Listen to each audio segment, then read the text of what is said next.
उम्मीद है आप सब बहुत अच्छे होंगे, बहुत बढ़िया होंगे और मैं भी ठीक हूँ।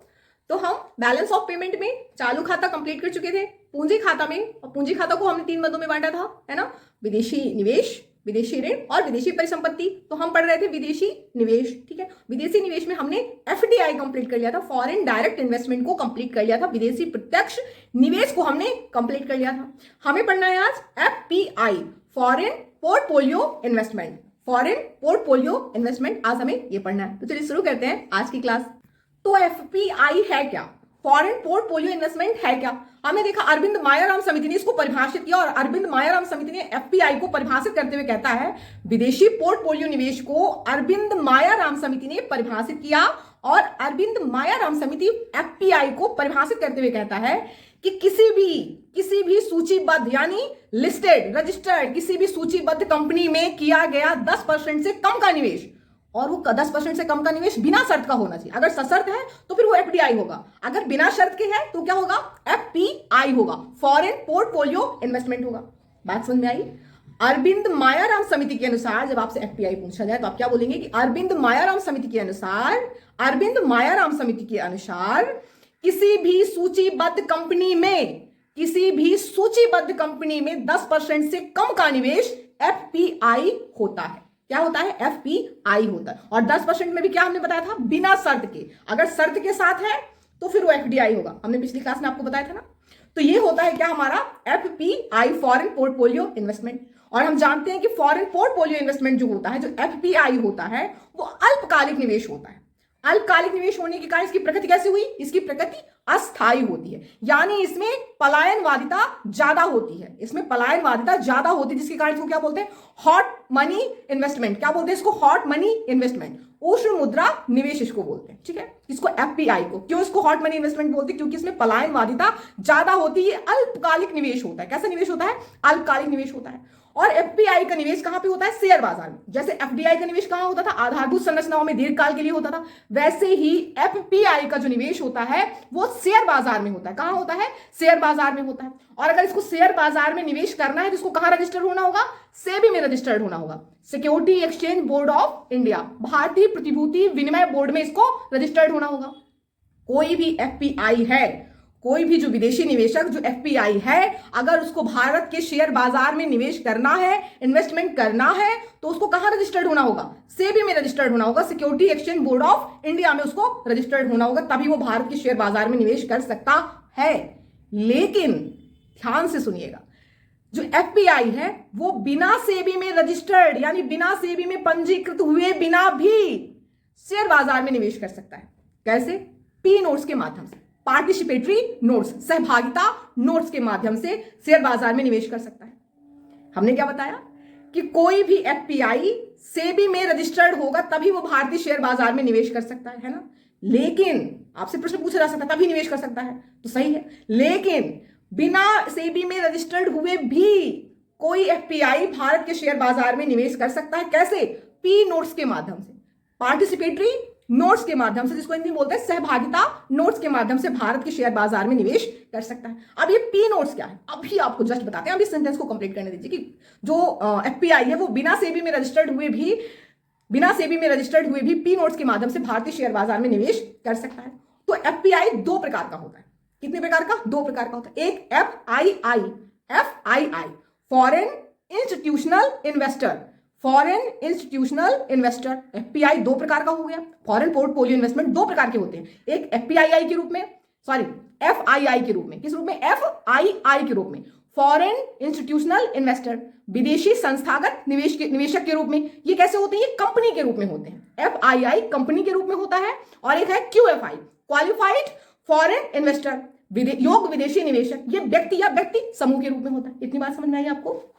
जो एफपीआई है वो 2 प्रकार का होता है, 2 रूपों में होता है, 2 रूप में एफपीआई निवेश करता है। एक एफआईआई, फॉरेन इंस्टीट्यूशनल इन्वेस्टर, विदेशी संस्थागत निवेश, जो कंपनी के रूप में होते हैं। किस रूप में? कंपनी के रूप में होते हैं। और एक होता है क्यूएफआई, क्वालिफाइड फॉरेन इन्वेस्टर, योग्य विदेशी निवेश, जो व्यक्ति या व्यक्ति समूह के रूप में होते हैं, ठीक है। तो आरबीआई ने एफपीआई से संबंधित पिस कानून को लागू किया, यानी पिस को शुरू किया। पीआईएस मतलब पोर्टफोलियो इन्वेस्टमेंट स्कीम। किसको शुरू करता है आरबीआई?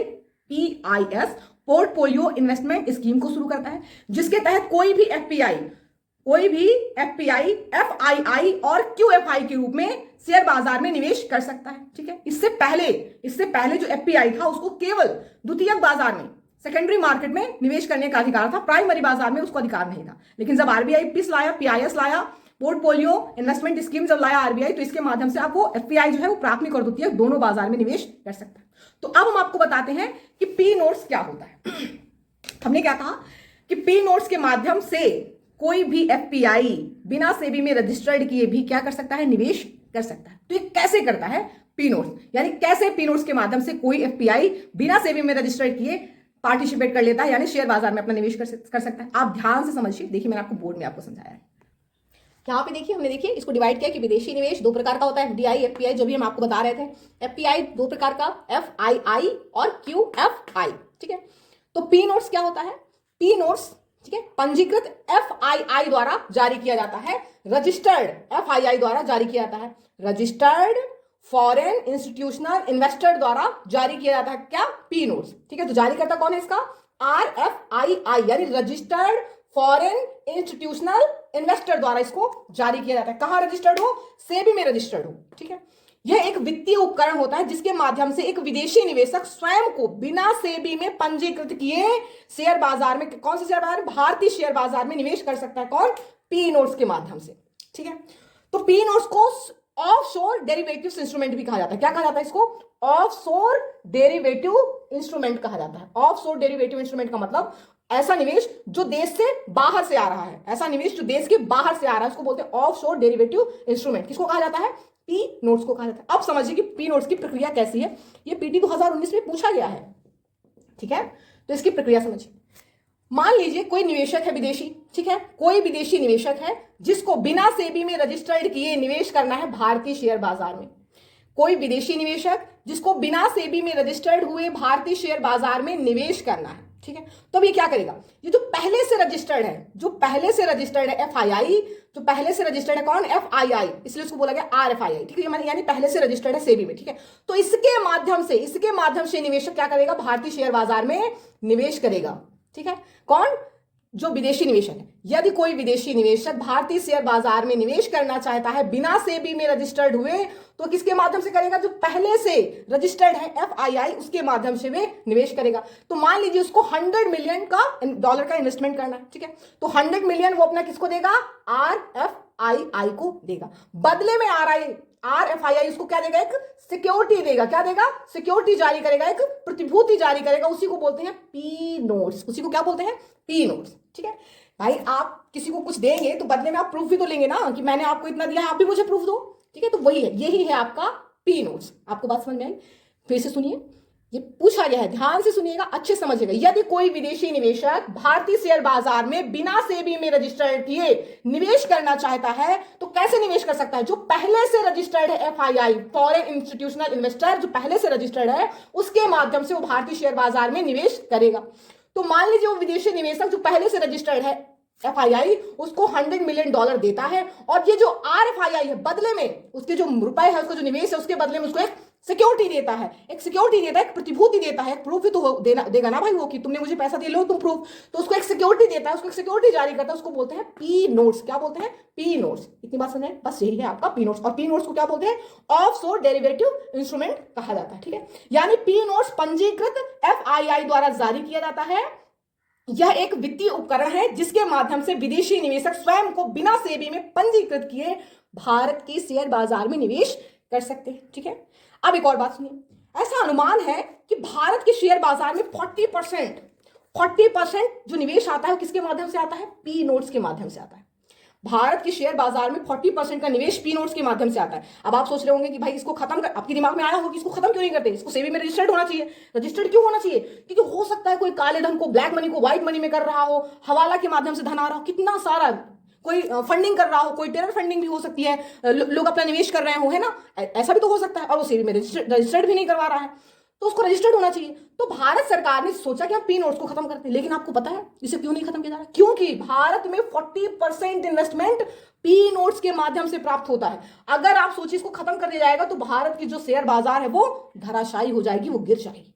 ठीक है, अतः इसे पी नोट्स को पारदर्शी बनाने के लिए सेबी ने क्या किया? 2016 2016 में सेबी द्वारा पी नोट्स के माध्यम से निवेश करने वाले के लिए क्या किया, केवाईसी आप समझते हैं ना, अब बैंकों में आप लोगों के लिए भी होता है ना, नो योर कस्टमर, केवाईसी अनिवार्य किया, अर्थात आरएफआईआई के पूर्व अनुमति सूची में शामिल होते हैं। ठीक है, यानी अगर वो आरआर के माध्यम से निवेश करना चाहते हैं तो भी उनको अपना केवाईसी देना होगा। आरएफआईआई के पास पूरा उसको केवाईसी डॉक्यूमेंट आरएफआईआई उससे भरवाएगा और वो सेबी में पहुंचेगा। ठीक है, इसको पारदर्शी बनाने के लिए, ताकि पता रहे कि कौन कौन पी नोट्स के माध्यम से इन्वेस्टमेंट कर रहा है। ठीक है, तो ये हमारा है पी नोट्स।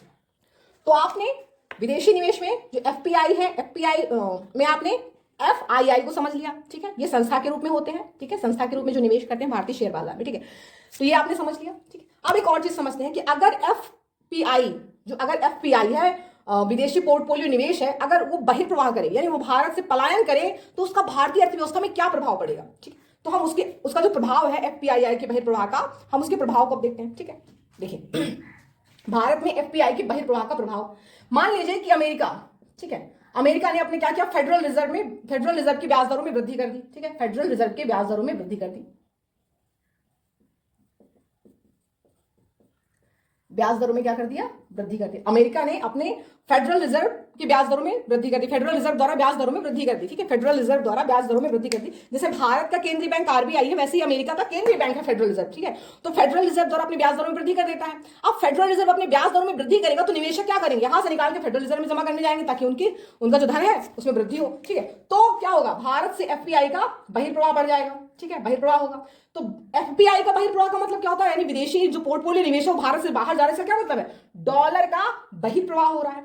डॉलर के बहिर्प्रवाह कम होने का क्या मतलब है, हमारा फॉरेक्स कम हो जाएगा। भाई विदेशी मुद्रा भंडार जो है वो हमारा गिर जाएगा, वो हमारा कम होगा, जिसका क्या प्रभाव पड़ेगा, रुपए का मूल्य ह्रास होगा, रुपए के मूल्य ह्रास में भी हमारी वृद्धि होगी। इसका क्या परिणाम देखने को मिलेगा कि मुद्रास्फीति बढ़ेगी। क्या होगा, मुद्रास्फीति में वृद्धि होगी और हमारा आयात महंगा हो जाएगा, आयात महंगा हो जाएगा। ठीक है, मुद्रास्फीति बढ़ेगी और हमारा आयात कैसा होगा, महंगा होगा। और अगर आयात महंगा होगा तो इसका मतलब क्या है, हमारा करंट अकाउंट डेफिसिट और फिजिकल डेफिसिट यानी चालू खाता घाटा और राजकोषीय घाटा दोनों में क्या होगी, वृद्धि होगी। भाई ज्यादा पैसा खर्च करना पड़ेगा ना, आयात तो भारत करना बंद नहीं करेगा, तो क्या करना पड़ेगा, ज्यादा देना पड़ेगा, मूल्य ज्यादा चुकाना पड़ेगा, यानी आयात महंगा तो करंट अकाउंट डेफिसिट और फिजिकल डेफिसिट दोनों में क्या होगी, वृद्धि होगी। ठीक है, इसका मतलब बाजार उधारी में भी क्या होगी, वृद्धि होगी। बाजार उधारी में वृद्धि का मतलब क्या होगा कि जो हमारा प्रतिभूति आपूर्ति है, सिक्योरिटी सप्लाई है, प्रतिभूति सिक्योरिटी सप्लाई है, उसमें भी क्या होगा, वृद्धि होगा। अब बाजार में सिक्योरिटी ज्यादा सप्लाई हो जाएगी, ज्यादा पहुंच जाएगी, तो इसका क्या मतलब है, उसके मूल्य में कमी आएगी, उसके मूल्य में गिरावट आ जाएगी। ठीक है, यानी बॉन्ड का यील्ड क्या है, बढ़ जाएगा। आपको बात समझ में आई। तो अगर एफपीआई का बहिर्प्रवाह होता है तो क्या होगा, एफपीआई के बहिर्प्रवाह के कारण डॉलर का बहिर्प्रवाह होगा, फॉरेक्स गिर जाएगा, रुपए का मूल्य ह्रास होगा, मुद्रास्फीति बढ़ेगी, आयात महंगा होगा तो चालू खाता घाटा और राजकोषीय घाटा दोनों में तेजी से वृद्धि होगी, हमारा बाजार उधारी में वृद्धि होगी और प्रतिभूति आपूर्ति सरकार बढ़ा देगी, जिसके कारण उसके मूल्य में कमी होगी और बॉन्ड के यील्ड में वृद्धि हो जाएगी। बॉन्ड का यील्ड क्यों बढ़ेगा भाई, बॉन्ड के यील्ड में वृद्धि इसलिए होगी क्योंकि गवर्नमेंट ने अपनी सिक्योरिटी जारी कर दी। अब गवर्नमेंट ने अपनी सिक्योरिटी जारी की तो बाजार में अगर गवर्नमेंट सिक्योरिटी है तो लोग कहां निवेश करना ज्यादा पसंद करेंगे, हम जानते हैं कि सरकारी प्रतिभूति सरकारी चीजों में रिस्क ज्यादा नहीं होता, तो लोग गवर्नमेंट सिक्योरिटी में निवेश करना पसंद करेंगे, बॉन्ड की मांग कम कर देंगे। बॉन्ड की मांग कम किए, इसका मतलब बॉन्ड का जो रिटर्न होगा, जो यील्ड होगा वो अपने आप बढ़ जाएगा। ठीक है, बॉन्ड का यील्ड बढ़ने का मतलब ब्याज दरों में वृद्धि होनी, क्योंकि हम जानते हैं कि बॉन्ड का यील्ड और ब्याज दरों में अनुक्रमानुपाती संबंध होता है। ठीक है, तो ये है भारत में एफपीआई के बहिर्प्रवाह का प्रभाव।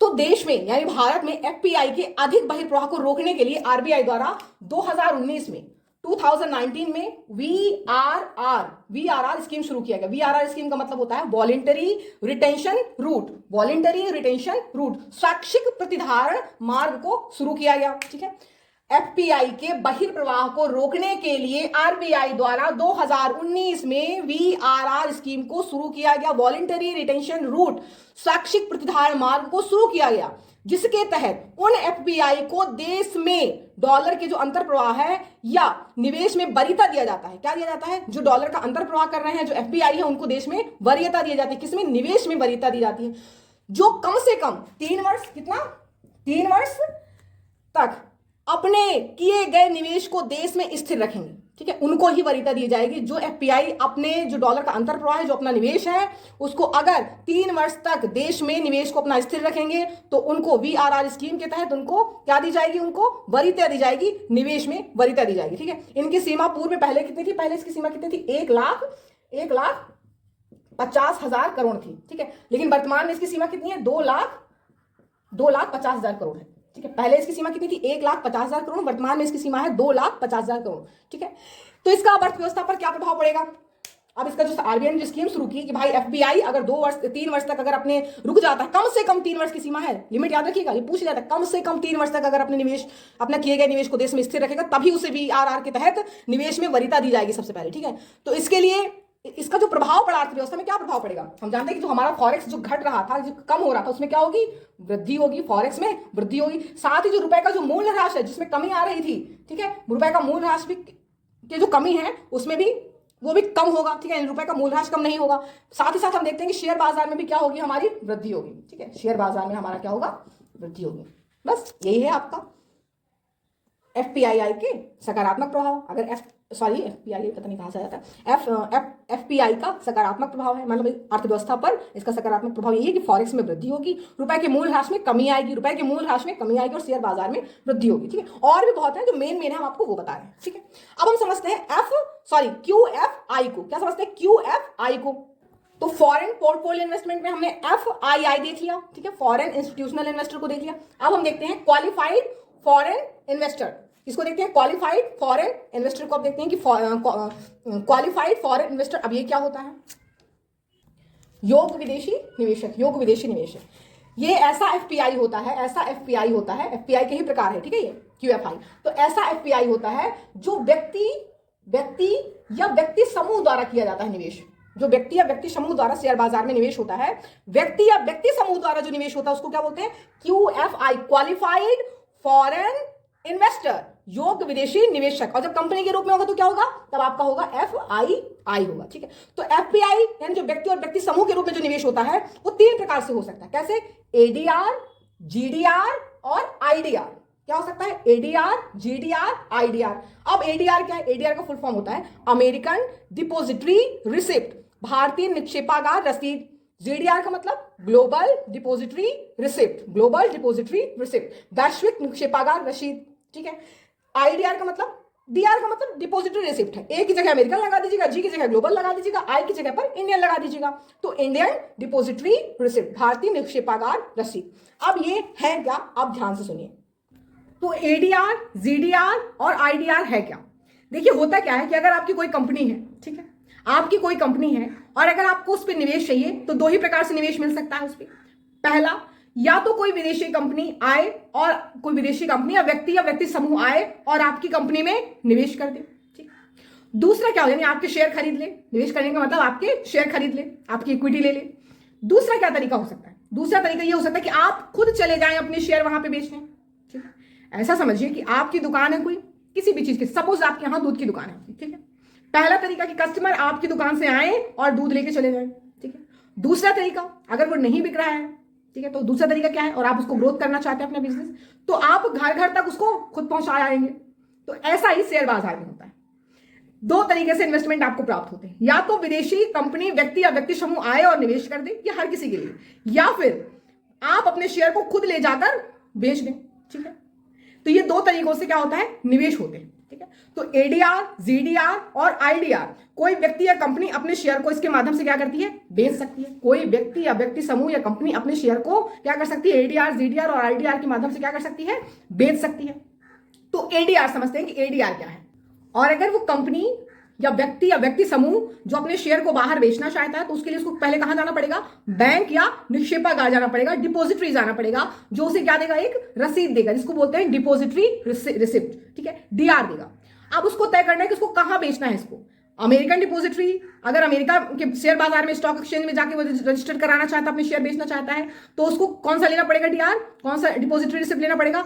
ADR लेना पड़ेगा, अमेरिकन डिपोजिटरी रिसिप्ट। अगर कोई विदेशी व्यक्ति भारत के स्टॉक एक्सचेंज में, ठीक है, अगर वो निवेश करना चाहता है, शेयर बाजार में निवेश करना चाहता है, तो उसको भारतीय स्टॉक एक्सचेंज में अगर निवेश करना है तो उसको कौन सा DR चाहिए? IDR चाहिए। ठीक है, अगर अमेरिका और भारत के इतर कोई व्यक्ति विश्व के किसी अन्य जगह पर निवेश करना चाहता है तो उसको कौन सा चाहिए? GDR चाहिए। ठीक है, ग्लोबल। तो आप सोच रहे हैं कि विश्व में किसी के लिए GDR चल रहा है, भारत और अमेरिका के लिए अलग अलग क्यों है? क्योंकि भारत और अमेरिका कहता है कि मुझे डॉलर में चाहिए, तो इसलिए अमेरिका अपना अलग से जारी करता है कि भाई अगर मेरे यहाँ निवेश करना है, मेरे यहाँ अपने शेयर आकर बेचना है, विक्रय करना है, तो आपको ADR लेना होगा। जैसे भारत कहता है कि मेरे यहाँ रुपए में आप निवेश करो, तो इसलिए इंडिया क्या करता है, आईडीआर करता है, ठीक है। इसके अतिरिक्त आप जीडीआर से भी निवेश कर सकते हो, लेकिन कहीं अगर किसी ने पर्टिकुलर बोल दिया है कि मेरे लिए यही चीज यूज करो, तो फिर उसको वही किया, ठीक है। तो अगर यूरोप के किसी अन्य या विश्व के कहीं भी किसी और स्टॉक एक्सचेंज में आपको शेयर बाजार में निवेश करना है, विक्रय करना है अपने शेयर को, तो आपको जीडीआर लेना होगा, ठीक है। तो एडीआर क्या है, तीनों की डिफिनेशन एक ही जैसी है, बस उसका थोड़ा थोड़ा नाम बस बदल देना। एडीआर क्या है कि यदि भारत का कोई व्यक्ति, हम भारत के संदर्भ में पढ़ रहे हैं ना, आप विदेशी व्यक्ति भी ले सकते हो, ठीक है। अभी हम भारत के संदर्भ में पढ़ रहे हैं जैसे, तो यदि कोई भारत का व्यक्ति यूएसए के स्टॉक एक्सचेंज, यूएसए का स्टॉक एक्सचेंज, जो यूएसए है अमेरिका, उसके स्टॉक एक्सचेंज का क्या नाम है, Nasdaq, NASDAQ, Nasdaq short form इसका क्या है, NASDAQ। जैसे भारत का जो स्टॉक एक्सचेंज है उसका नाम क्या है, NSE और BSE, नेशनल स्टॉक एक्सचेंज और बॉम्बे स्टॉक एक्सचेंज, ये भारत के स्टॉक एक्सचेंज है। तो यदि कोई भारत का व्यक्ति अमेरिका के स्टॉक एक्सचेंज में क्या करना चाहता है, अपने शेयर को विक्रय करना चाहता है, उसको बेचना चाहता है, तो उसको क्या चाहिए, तो उसको एडीआर के माध्यम से क्या कर सकता है, विक्रय कर सकता है। अब एडीआर के माध्यम से कैसे विक्रय कर सकता है, देखिए, मान लीजिए कोई भारत का व्यक्ति है, ठीक है, कोई इंडियन है, ठीक है। अब उसको अपने शेयर कहाँ बेचने हैं, उसको अपने शेयर बेचने हैं, ठीक है। कहाँ बेचने हैं उसको, मान लीजिए उसको अमेरिका में बेचने हैं, ठीक है, उसको यूएसए में बेचने हैं अपने शेयर।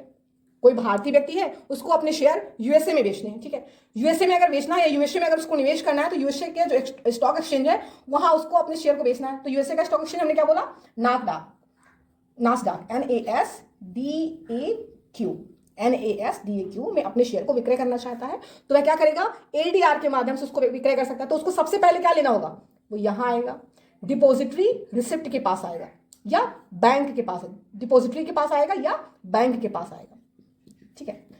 अगर कोई इंडियन व्यक्ति जो यूएसए का जो स्टॉक एक्सचेंज है नासडाक में अगर निवेश करना चाहता है, तो उसको कहां आना होगा, बैंक या डिपॉजिटरी में आना होगा। और डिपॉजिटरी उसको क्या देगा, एक डीआर देगा, डिपॉजिटरी रिसिप्ट देगा, ठीक है। अब इस डिपॉजिटरी रिसिप्ट को लेकर वह विश्व के कहीं भी निवेश कर सकता है। अगर यूएसए में करना चाहता है तो उसको कौन सा, ये डिपॉजिटरी किस में बदल जाएगा, एडीआर में। अगर वो यूएसए में ना करके, अगर कोई विदेशी है वो इंडिया में करना चाहता है, तो उसको कौन सा मिलेगा, आईडीआर। अगर वो विश्व के किसी और देश में निवेश करना चाहता है, तो उसको कौन सा मिलेगा, डिपॉजिटरी, जीडीआर में बदल जाएगा, ठीक है। समझिए कि जैसे कोई भारत का व्यक्ति है, वो यूएसए के स्टॉक एक्सचेंज में निवेश करना चाहता है, तो उसको पहले बैंक जाना होगा या डिपॉजिटरी जाना होगा, निक्षेपागार जाना होगा, जो उसको डीआर देगा, डिपॉजिटरी रिसिप्ट देगा, ठीक है। अपने इस डिपॉजिटरी रिसिप्ट को लेकर वो कहां जाएगा, यूएसए के स्टॉक एक्सचेंज में, नासडाक में जाएगा और अपने शेयर को क्या करेगा, यूएसए के जो स्टॉक एक्सचेंज है वहां पर सूचीबद्ध कराएगा, अंकित कराएगा, और वहां से जो यूएसए के जो इन्वेस्टर्स हैं उसके शेयर में निवेश करेंगे, ठीक है। जो यूएसए के जो इन्वेस्टर्स हैं उस पर निवेश करेंगे। आपको बात समझ में आ रही है। कोई भारतीय व्यक्ति जो अपने शेयर को बेचना चाहता है, अमेरिका में, तो क्या करेगा, डिपॉजिटरी जाएगा, बैंक जाएगा, और बैंक उसे अपने शेयर लेके कहां जा रहा है, कोई भारतीय व्यक्ति जो अपने शेयर को बेचना चाहता है, तो अपने वो शेयर लेकर कहां जा रहा है, अपने वो शेयर लेकर डिपॉजिटरी जा रहा है, बैंक जा रहा है, और बैंक उसको बदले में क्या देगा, डीआर देगा, उसके शेयर के मूल्य के बराबर डिपॉजिटरी रिसिप्ट देगा, निक्षेपागार रसीद देगा। और उस निक्षेपागार रसीद को लेकर वो यूएसए के स्टॉक एक्सचेंज, यूएसए का स्टॉक एक्सचेंज का क्या नाम है, नासडाक, उसमें सूचीबद्ध करा देगा अपने आप को, और वहां यूएसए के स्टॉक एक्सचेंज में जितने भी इन्वेस्टर्स होंगे, निवेशक होंगे, उसके शेयर को खरीदेंगे, उसमें निवेश करेंगे। अगर वो यूएसए में ना जाकर विश्व के कहीं और जगह पर वो भारतीय निवेशक निवेश करना चाहता है, तो उसको कौन सा डिपॉजिटरी मिलेगा, जीडीआर, ग्लोबल डिपॉजिटरी रिसिप्ट मिलेगा, ठीक है। अब यहां पे जितने भी निवेशक होंगे, किसी भी विश्व का किसी भी देश, ठीक है, जैसे मान लीजिए कि वो लंदन गया, ठीक है, लंदन स्टॉक एक्सचेंज में जा रहा है, जीडीआर के माध्यम से वो लंदन स्टॉक एक्सचेंज में जा रहा है, ठीक है, लंदन स्टॉक एक्सचेंज में जा रहा है, ठीक है। तो लंदन स्टॉक एक्सचेंज का नाम क्या है, लंदन स्टॉक एक्सचेंज का नाम याद रखिएगा। जैसे भारत का स्टॉक एक्सचेंज है NSE BSE, अमेरिका का नासडाक है, वैसे लंदन स्टॉक एक्सचेंज का नाम क्या है, FTSE 100, ठीक है, FTSE 100, ठीक है। तो वो लंदन स्टॉक एक्सचेंज में चला जाएगा जीडीआर के माध्यम से, और वहां सूचीबद्ध करा देगा, और वहां जितने भी निवेशक होंगे उसके शेयर में क्या करेंगे, निवेश कर देंगे। तो यही हमारा क्या है, एडीआर। अभी आप किसके सापेक्ष समझ रहे थे, अमेरिका के सापेक्ष समझ रहे थे, यानी एडीआर को समझ रहे थे। ओवरऑल तीनों यही चीजें हैं, ठीक है, एडीआर जीडीआर वही है, ठीक है। जैसे आप जीडीआर के सापेक्ष कहें, तो जीडीआर में क्या होगा, यदि कोई भारत का व्यक्ति जो अपने शेयर को यूरोपीय शेयर बाजार में विक्रय करना चाहता है, यदि कोई भारत का व्यक्ति जो अपने शेयर को यूरोपीय शेयर बाजार में विक्रय करना चाहता है, तो उसको निक्षेपागार जाना होगा, जो उसको डीआर देगा, डिपॉजिटरी रिसिप्ट देगा, और डिपॉजिटरी रिसिप्ट को लेकर वह विश्व के किसी भी यूरोपियन कंपनी में अपने निवेश कर सकता है, यूरोपियन देश में निवेश कर सकता है, ठीक है।